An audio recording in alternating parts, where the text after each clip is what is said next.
is the magic kingdom of the PT6. It's where the power of the engine comes from, so here we go. Okay, sir, if you're just going to relax, take a deep breath, and... Okay, don't fight it, sir. Just don't fight it. Let us, sir, relax. Stop pinching. And we're there. You see that circle toward the end. We're just on the other side of the tube. And that just allowed us to get access to kind of a hard-to-reach portion of the engine. The PT6 airflow kind of goes back and forth, which is one of the actually qualities of the PT6. Is a reverse axial flow. You can see here the CT blades, the trailing edge of one of the vanes, and then the leading edge of one of the vanes. We will go along the leading edge as best we can. Right there you see the small exit duct. And what I do with my borescope is I normally try to catch that edge of that small exit duct right there, the lead of the probe, because it just kind of helps me go all the way around the leading edge. These larger small motors, if that makes sense, the bigger small motors, the -34s, 135s, the bigger vane rings, seem to be a little bit harder to catch and hold on to. Small motor, the smaller of the PT6, the 21s, the 20s, 27s, they've got a different vane ring and they're a little bit easier to catch. Kind of pitting here is something to monitor, nothing, no major issue. You can see a really good flat leading edge there. If there's an issue, a spitting or streaking fuel nozzle, you'll start to get some erosion on the leading edge there. So like I said, I'm going to try to catch this little edge here, and as I do, I'm able to kind of make my way around sometimes. There we go. And as I come around, I'm going to check each vane ring. I'm going to look for cracks, see if I see anything jumping out at me, issues.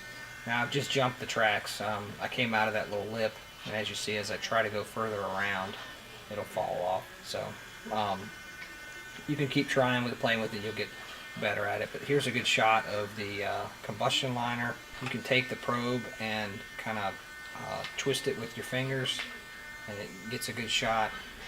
You hear that noise in the background? That's actually the little motors that move the tip of the probe around. Motor, I don't know what they actually are, but it's what you use to articulate. Getting a good look at the combustion liner, not seeing any major issues. A little bit of carbon buildup. Looking for cracks, any burns, erosion. So I'll just come back over the small exit duct. You can see straight ahead is the large exit duct. Looking at the PT6 diagram, this will kind of all start to make a little bit more sense. As you can see, this kind of dome right here, it's a big donut inside the engine. It's a large exit duct, and then this is the small exit duct. Basically just routing the air to hit the vane ring. So we'll come back on the other side, and we're going to go down the yellow brick road here. This is the most critical area in my opinion, and I'm sure anybody PT6 experience will say the same. This is the whole purpose of a borescope inspection. You're mainly trying to look at these CT blades. This is where sulfidation occurs. This is where if you're any cracking, you're trying to avoid a catastrophic failure of an engine and to do preventative maintenance. This is a really good clean set of CT blades.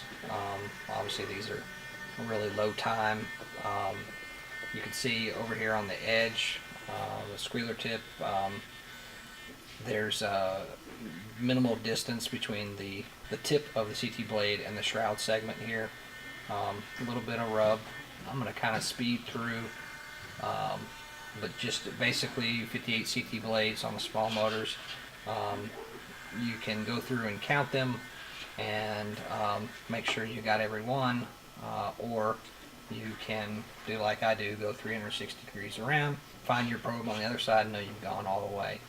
You can spin the compressor and look at each CT blade. I like to go around just to make sure there isn't a vane ring that's burned through. Looking for gaps in the segments. If any of the segments may slip, not a gap, but if the segment slips up, that can cause problems. Anyway, I'm just running along the shroud segment right now, and we should be coming up on our. There you go. There's the probe right there. You see it, big one.